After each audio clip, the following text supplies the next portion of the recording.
कि लगातार जो जिस तरह से पाकिस्तानी मंसूबे जो नापाक मंसूबे अगर कहा जाए वो उस पर हमारी सेना भारतीय सेना पूरी तरह से तैयारी है और एक के बाद एक जवाब दिया जा रहा है, चाहे वो रॉकेट लॉन्चर हो, चाहे एयर ड्रोन से मिसाइल दागने की कोशिश पाकिस्तान ने की तो उसको हवा में ही उसे सलटा लिया गया है। और लगातार हम आपको तस्वीरें और लगातार बयान भी आपको सुना रहे हैं। हमारे साथ आरजेडी के प्रदेश प्रवक्ता युवा क्षितिज मिश्रा जुड़ चुके हैं। क्षितिज जी, जिस तरह से युद्ध का माहौल तो धीरे धीरे बनता जा रहा है, लेकिन ये ऑपरेशन सिंदूर के तहत जिस तरह से कार्रवाई की गई और S-400 सुदर्शन चक्र का जो अपना ही कमाल दिख रहा है, पाकिस्तान में पूरी तरह से खलबली और डर तो साफ दिख ही रहा है। जी देखिए, पाकिस्तान तो हमारी लड़ाई पाकिस्तान से नहीं थी, हमारी लड़ाई उस आतंकियों से थी जिसने पहलगाम में हमारे बेरहम लोगों को जो घूमने गए थे उन पर हमला जिस तरह से किया है, हमारी लड़ाई उनसे थी। लेकिन जिस प्रकार से पाकिस्तान के सेना हमने जब आतंकी ठिकानों पर हमला किया तो उनके जनाजे पर जिस तरह से पाकिस्तानी सेना गई और इसके बाद जिस प्रकार से पाकिस्तान हमारे सिविलियंस को अटैक कर रहा था, वो दिखाता है कि पाकिस्तान कितना कायर है और वो किस प्रकार से भारत से जंग चाहता है। और अगर वो जंग चाहता है, तैयार है, पाकिस्तान को रात में ही जिस प्रकार से दिवाली भारत की सेनाओं ने पाकिस्तान को रात में सूर्योदय दिखाया है, रात में जिस प्रकार से पाकिस्तान में हाहाकार मचा है, पाकिस्तान समझ गया होगा। हमें पता चला है कल रात को कि पाकिस्तान से कुछ हेलीकॉप्टर्स भी उड़े हैं। हमें लगता है पाकिस्तान के प्रधानमंत्री भी भाग चुके हैं, उन्हें भी पता है। और पाकिस्तान के प्रधानमंत्री से घर से 20 किलोमीटर दूर हम जाकर के हमारा मिसाइल गिरी हुई है। तो ये दिखाता है कि पाकिस्तान अगर नापाक हरकत करेगा तो भारत उसको मुंहतोड़ जवाब देगा। जी जी जी, देखिए राजनीतिक बातें तो नहीं होंगी, लेकिन आपकी पार्टी का किस तरह से स्टैंड है इस युद्ध में? हालांकि तेजस्वी यादव लगातार इस बात को कह रहे हैं, लालू प्रसाद यादव और तेजस्वी यादव, कि सेना की और सरकार के साथ हम हैं। किस तरह से आपका साथ जो है पूरी तरह से सरकार को दिया जा रहा है और सेना के साथ आपने कहा कि सेना के साथ हैं और पूरा देश एक साथ है? आप सबसे पहले तो इस बात को रखिए। देखिए, हमारी जो लड़ाई है वो हमारी विचारों की लड़ाई है, वो हमारी मुद्दों की लड़ाई, वो हमारी देश के विकास की लड़ाई है कि कौन विकास जनता के लिए सही करेगा। तो ये हमारी आंतरिक लड़ाई है। लेकिन अगर हमारे देश पर कोई दूसरा बाहरी ताकत हाथ उठाने का कोशिश करेगा तो सबसे पहले हम लोग भारतीय हैं और हम सब एक हैं और एक होकर उनको जवाब देंगे। हम सब प्रधानमंत्री जी के साथ हैं। जो भी सवालात है, जो भी शिकायतें हैं, हम बाद में पूछेंगे, हम बाद में देखेंगे, हम सारे मुद्दों पर बाद में बात कर लेंगे। लेकिन अभी पाकिस्तान को धूल चटाना जरूरी है, पाकिस्तान को धूल चटाना आवश्यक। तो हम सब मजबूती से प्रधानमंत्री जी के साथ हैं। आप लड़िए और हम आपके साथ लड़ रहे हैं। क्षितिज जी, देखिए, अगर कहा जाए कि पाकिस्तान और भारत के बीच में जिस तरह से तनातनी है और युद्ध का माहौल बनता जा रहा है, धीरे धीरे बनता जा रहा है, क्योंकि पाकिस्तान भी नापाक इरादे और वो जिस तरह से ड्रोन से हमले कर रहे हैं और मिसाइल से हमला किया जा रहा है, कुछ नुकसान तो भारत की सीमा रेखा पर भी किया गया, उसका जवाब जो है सुदर्शन से किया S-400 से किया जा रहा है। और आप ये बताइए कि अगर पूरा देश एक साथ है, लेकिन कहा जाए कि पाकिस्तान को कुछ, अगर चाइना का कुछ सपोर्ट पूरी तरह से तो नहीं है इस बार, लेकिन कुछ हल्का सा तो ज़रूर होगा, क्योंकि चाइनीज़ जो सामान है, जो हथियार है, वो पाकिस्तान बहुत ज़्यादा खरीदता है और उसी को डैमेज भारतीय सेना के ओर से लगातार किया जा रहा है। और एक तुर्की जो पूरी तरह से तो नहीं कहा जाए, वो भी साथ तो ज़रूर पाकिस्तान को दे रहा है कुछ ना कुछ, लेकिन पूरी तरह से अलग थलग इस बार पाकिस्तान पड़ता हुआ नजर आ रहा है। जी देखिए, पाकिस्तान का साथ देना चाहता है वो सबसे पहले ये जान ले कि ये भारत है, यहाँ 140 करोड़ का मार्केटिंग है, उसकी अर्थव्यवस्था ध्वस्त हो जाएगी, वो चाहे चीन हो, चाहे तुर्की हो, चाहे कोई भी हो। तो पाकिस्तान का चीन भी अब साथ नहीं दे रहा। और रही बात पाकिस्तान की, तो एक कहावत है कि जब नाश हम ऊपर छाता है पहले विवेक मर जाता है। निश्चित तौर पर पाकिस्तान का विवेक मर चुका है। पाकिस्तान को आतंक को खत्म करने के लिए भारत का साथ देना चाहिए। उनको चाहिए था कि भारतीय सेना से निवेदन करें कि आप आइए और पाकिस्तान में जो जो आतंकी है उन्हें घसीट कर ले जाइए। लेकिन पाकिस्तान का बुद्धि जो है वो भ्रष्ट हो गया है, क्योंकि उसका विनाश का घड़ी आया है।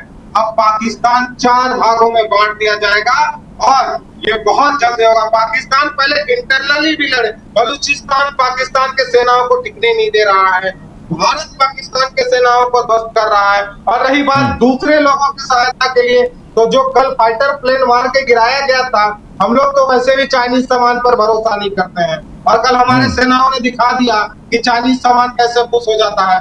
और चाइना भी ये चीज को देख रहा है। चाइना केवल भारत पाकिस्तान नहीं देख सकता, वो भारत के 140 करोड़ की जो आबादी है इसको देख रहा है, वो अपनी अर्थव्यवस्था को देख रहा है। तो इसीलिए चाइना भी इस बार हमें नहीं लगता है कि इस प्रकार से दुस्साहस करेगा। देखिए क्षितिज जी, अगर पीओके की बात की जाए तो विपक्ष, चाहे कांग्रेस हो चाहे कोई अन्य दल हो, ये बात तो सामने आ रही है कि भाई पीओके को यही समय है पूरी तरह से लेने का। आपकी पार्टी का क्या स्टैंड है? क्योंकि विपक्ष की ओर से, कांग्रेस की ओर से तो ये बातें सामने आ रही है कि पीओके को लेने का ये सही समय है, आप बढ़ जाइए और पीओके जो अपना ही है वो पीओके, उसे ज़रूर अपनी ओर मिलाइए। आपकी पार्टी का क्या स्टैंड है पीओके को लेकर? जी बिल्कुल, देखिए पाकिस्तान ऑक्यूपाइड कश्मीर से पाकिस्तान लगातार आतंकियों को भेज रहा है और आतंकी को बंद कर रहा है, और वो भारत का ही हिस्सा है। तो भारत को अपना हिस्सा लेने में क्या है? आपने कहा था माननीय गृह मंत्री जी ने कि किसने कहा कि पीओके को खाली नहीं करवाएंगे, तो यही समय है पाकिस्तान को। लगभग पाकिस्तान के सेनाओं को पीओके से खदेड़ दिया गया है। भारत पीओके में 60 किलोमीटर अंदर तक भारत की सेना घुस चुकी है। तो पीओके को खाली करवा देना और पाकिस्तान को खदेड़ कर भगाना और पाकिस्तान को 4 भागों में बांटने की आवश्यकता है। और हमें हमारे सेनाओं के पराक्रम पर भरोसा है। जिस प्रकार से आतंकवादियों ने भारत के धर्म पूछ करके मारा था, तो कल साफिया कुरैशी ने बताया है कि भारत में जब बुरी नजर कोई डालता है तो भारत का कोई धर्म नहीं होता, कोई जात नहीं होता, भारत के पूरे लोग केवल और केवल हिंदुस्तानी होते हैं और हिंदुस्तानी होते हैं। देखिए क्षितिज जी, अगर कहा जाए कांग्रेस की ओर से लगातार इस मुद्दे को लेकर बैठकें होती हैं, चाहे हर पार्टियां अपनी ओर से एक स्टैंड कायम जरूर करती है कि क्या कुछ हो रहा है। आप लोग किस तरह से चर्चा करते हैं इस युद्ध को लेकर? आप लोग किस तरह से बैठकें कर रहे हैं और इसमें किस तरह से बात उठ रही है और क्या कुछ आरजेडी में हो रहा है?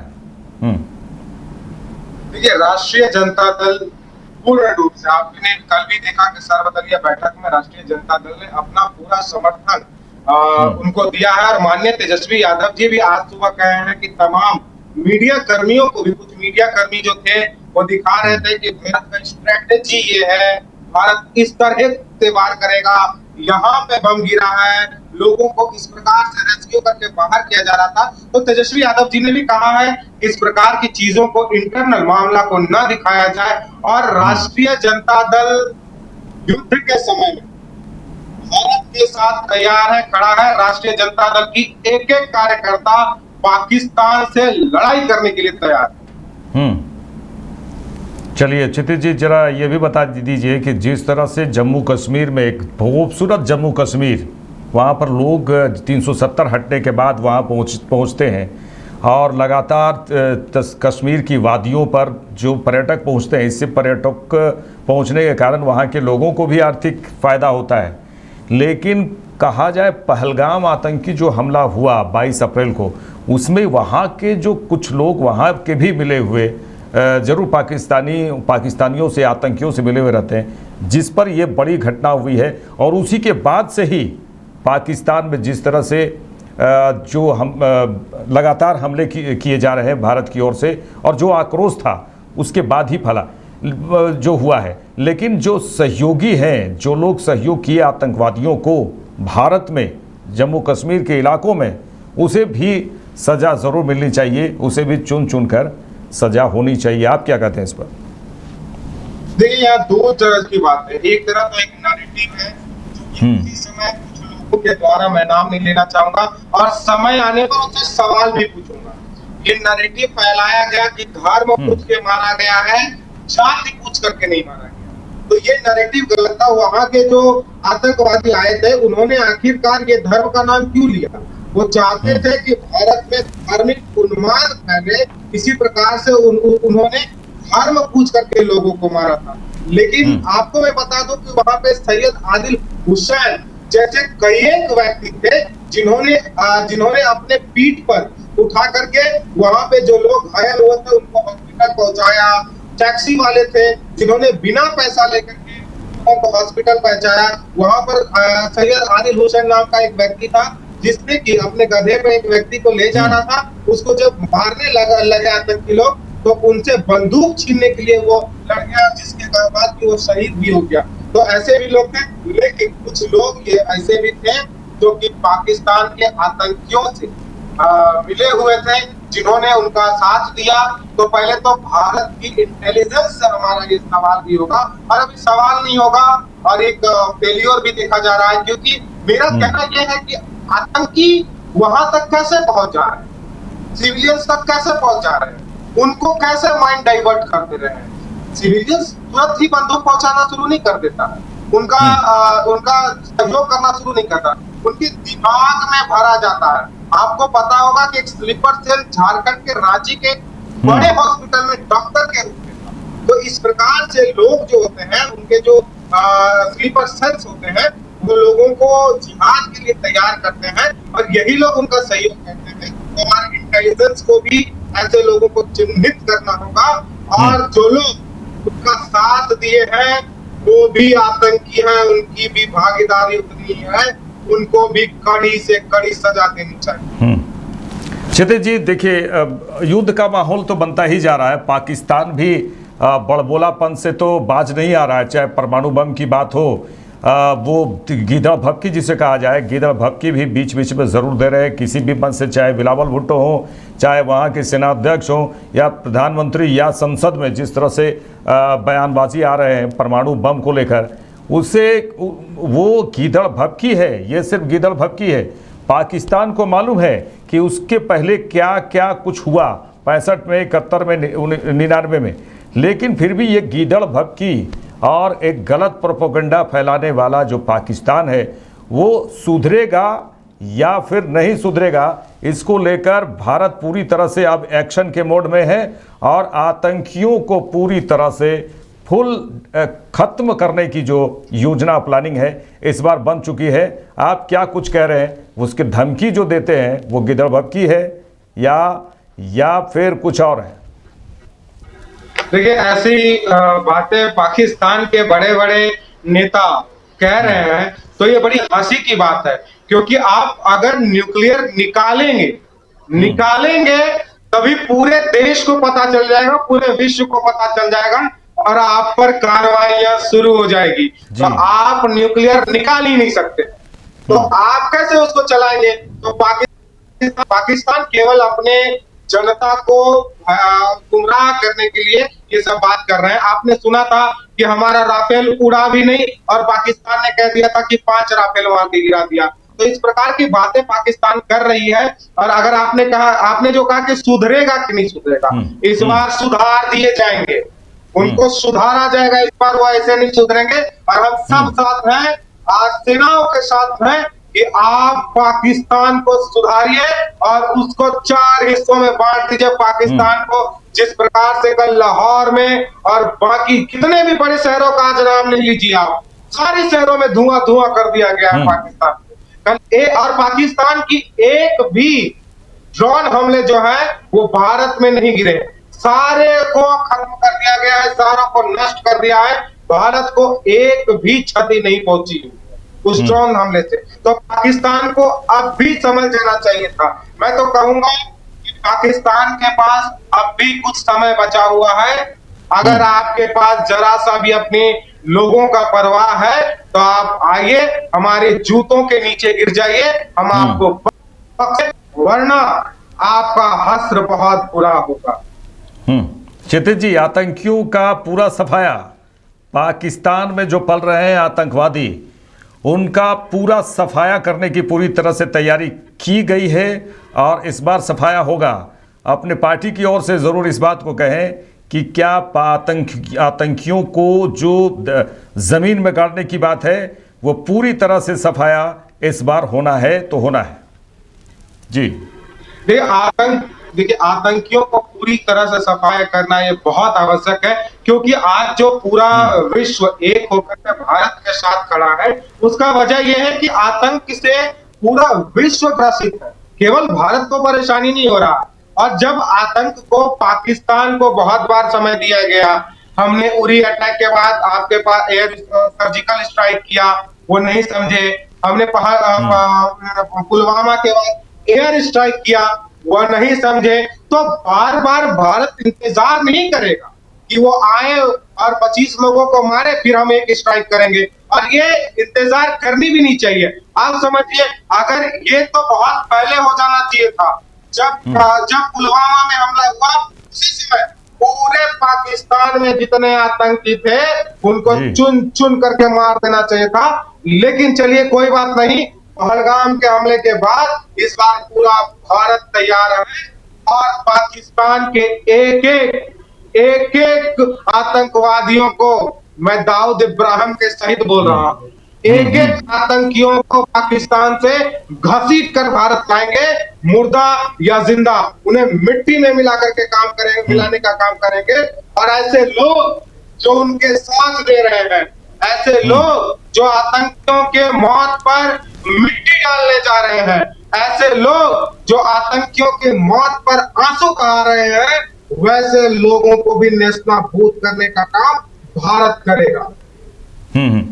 चलिए, तमाम बातचीत के लिए क्षितिज जी आपका बहुत बहुत शुक्रिया। आपने तमाम विषयों पर बातचीत की। भारत और पाकिस्तान के बीच में जिस तरह से तनातनी का माहौल है इस पर आपने कहा, और आपने ये भी कहा कि किस तरह से जवाब दिया जाए और पूरी तरह से नेस्तनाबूद कर दिया जाए आतंकवादियों को, पाकिस्तान संभल जाए। ये आपके पार्टी का बहुत बड़ा स्टैंड है। देखिए, बड़ी खबर यह भी बता दें कि 8 और 9 मई के बीच में बीएसएफ के द्वारा जिस तरह से कार्रवाई की गई है उसके बारे में हम आपको ज़रूर बताएंगे। बीएसएफ ने किस तरह से कार्रवाई की है और 7 आतंकवादियों को, जो घुसपैठिए कहा जाए आतंकवादी, ये उन्हें मार गिराया है और पाकिस्तान की ढांढर चौकी को भारी नुकसान पहुंचाया गया है। बीएसएफ के द्वारा पाकिस्तान के ढांढर चौकी को भारी नुकसान पहुंचाया गया है और जम्मू कश्मीर के सांबा जिले में अंतर्राष्ट्रीय सीमा पर घुसपैठ की बड़ी कोशिश को नाकाम किया गया बीएसएफ के द्वारा। इस दौरान कम से कम 7 आतंकवादियों को मार गिराया गया है और जितने भी आतंकवादी होंगे, जितने भी घुसपैठिए होंगे, बीएसएफ की नज़र से बच नहीं सकते और बीएसएफ की नज़र से बच नहीं सकते। लगातार अभी तो 7 आतंकवादियों घुसपैठियों को गिराया गया है। अगर कोई भी आतंकवादी घुसपैठिए है वहां पर बीएसएफ के नज़र से नहीं बच सकते, उनके निशाने से बच नहीं सकते। अब आतंकवादियों की तो खैर नहीं है। ये बड़ी खबर आपको बता रहे हैं, जहां पाकिस्तान की ढांढर चौकी को भारी नुकसान पहुंचाया गया बीएसएफ के द्वारा। पाकिस्तान के ढांढर चौकी को तस्वीर भी हम आपको दिखा रहे हैं कि किस तरह से निशाना बनाया गया। बीएसएफ के द्वारा 7 आतंकवादियों को मार गिराया गया है। बड़ी